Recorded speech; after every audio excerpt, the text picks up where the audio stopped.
Hello friends. तो आज की इस वीडियो में हम करेंगे कि आप ASP.NET को एज अ ओपन सोर्स कैसे यूज़ कर सकते हो वेब एप्लीकेशन या कोई भी प्रोजेक्ट बनाने के लिए। जैसे कि आपको पता है ASP.NET अब ओपन सोर्स हो गई है। आपको इसके लिए विजुअल स्टूडियो फ्रेमवर्क की स्पेसिफिक ज़रूरत नहीं है।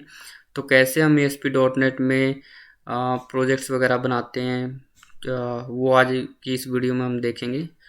तो ASP.NET के लिए आपको ASP.NET का SDK आपके सिस्टम पे इंस्टॉल होना चाहिए। तो जैसे मैंने लिखा है ASP.NET Core SDK।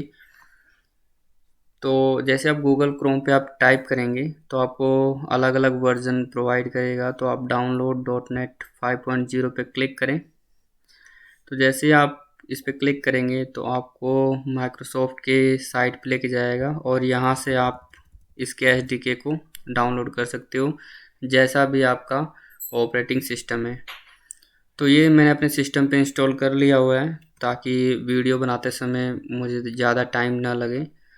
और दूसरी चीज़ की क्या रिक्वायरमेंट है, हमारे पास कोई एक कोड एडिटर होना चाहिए, लाइक सबलाइम या नोटपैड प्लस प्लस या विजुअल स्टूडियो कोड, जिसके ज़रिए हम कोड को राइट करेंगे। तो हम विजुअल स्टूडियो कोड को प्रेफर करेंगे क्योंकि ज़्यादातर डेवलपर इसी को यूज़ करते हैं, क्योंकि ये बहुत ज़्यादा फीचर प्रोवाइड करता है डेवलपमेंट के नज़रिए से।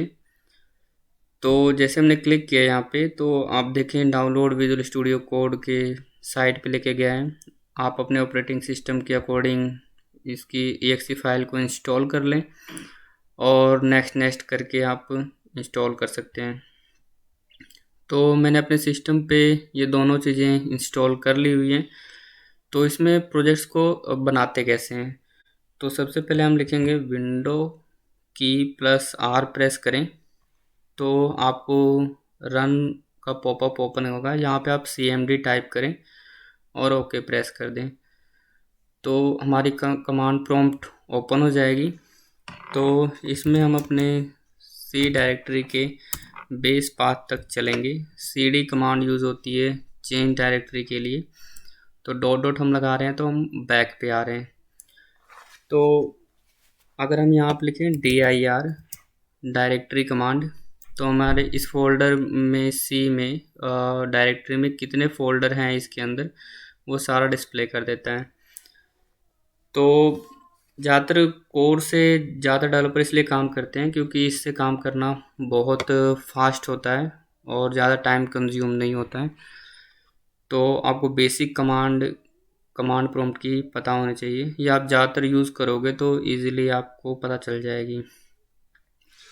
तो अभी हम करेंगे CLS फॉर क्लियर स्क्रीन, ताकि पिछली जो भी स्क्रीन है वो क्लियर हो जाए। अब आप टाइप करेंगे .NET। तो अगर ऐसे कमांड आपको डिस्प्ले हो रही है, इसका मतलब है कि आपका SDK सक्सेसफुली इंस्टॉल हो रखा है। तो हम लिखेंगे .NET -h। तो ये .NET का जो SDK है वो कौन कौन सी कमांड प्रोवाइड करता है वो आपको यहाँ पे डिस्प्ले हो जाएगा। तो हम आज प्रोजेक्ट को सेटअप करेंगे और रन करके देखेंगे कैसे प्रोजेक्ट सेटअप होकर रन होता है। तो हम न्यू कमांड को यूज़ करेंगे, क्रिएट अ न्यू प्रोजेक्ट। तो इसको यूज़ करने से पहले आपको पता होना चाहिए कि कितनी तरह के हम प्रोजेक्ट इसमें क्रिएट कर सकते हैं। तो न्यू लिख के आप पहले -h लिखें। तो -h एक तरह से हेल्प कमांड होती है किसी भी कमांड की। तो आपको लिस्ट ऑफ कमांड डिस्प्ले कर देगा कि आप कैसे यूज़ कर सकते हो। तो हम -l यूज़ करेंगे यहाँ पे,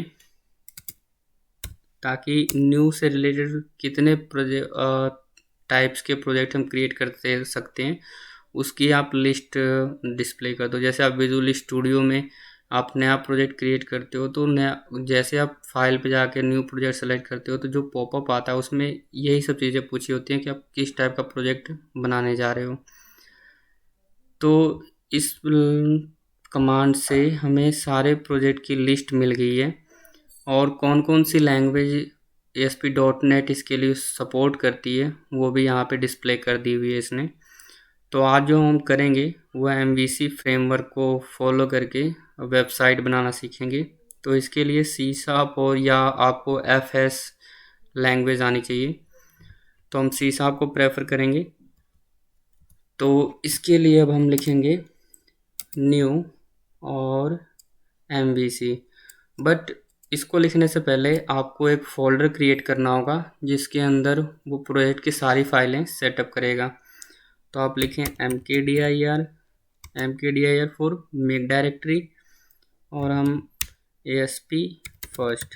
प्रोजेक्ट के फोल्डर का नाम आप वही रखें जो भी आपके प्रोजेक्ट का नाम है।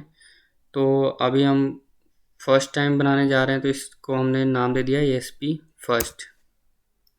तो अगर अब हम dir करेंगे तो आप देखें ASP फर्स्ट नाम से हमारा फ़ोल्डर क्रिएट हो गया है। तो इस फोल्डर के अंदर जाने के लिए हम लिखेंगे cd ASP फर्स्ट। देखिए फोल्डर के अंदर आ गए और dir टाइप करेंगे तो यहाँ पे अब डिस्प्ले कर रहा है कि ये ब्लैंक टाइप का फोल्डर है, इसके अंदर कुछ भी नहीं बना हुआ। तो यहाँ पे हम अपनी कमांड लिखेंगे .NET न्यू MVC। तो जैसे आप ये कमांड लिखेंगे तो ये कमांड क्या करेगी, MVC से रिलेटेड जितने भी फोल्डर के स्ट्रक्चर हैं वो क्रिएट कर देगा और मॉडल व्यू कंट्रोलर में एक डिफ़ॉल्ट होम कंट्रोलर क्रिएट करके देगा जिससे कि हमारी साइट रन होगी एक बेसिक सेटअप करके। तो अगर अब हम dir करेंगे यहाँ पे तो देखिए इस फोल्डर के अंदर ये सारे फोल्डर उसने बना दिए हुए हैं।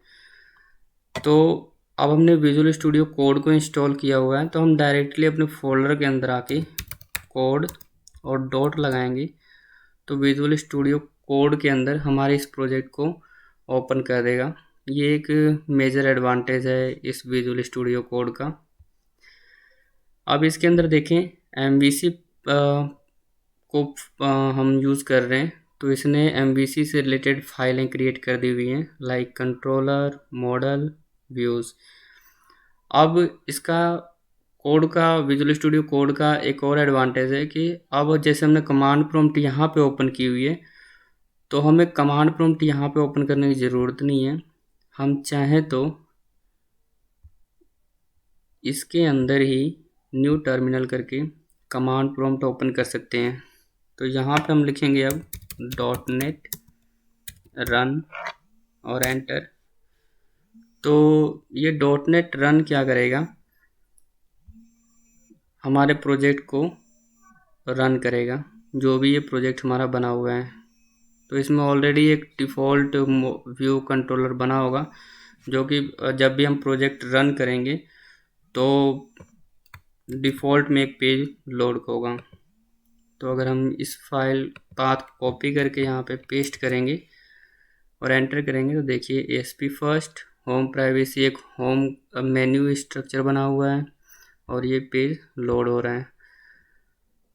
तो आज की इस वीडियो में हमने देखा कि आप ASP.NET को as a open source use करके कैसे अपना प्रोजेक्ट सेटअप कर सकते हो और कैसे रन कर सकते हो।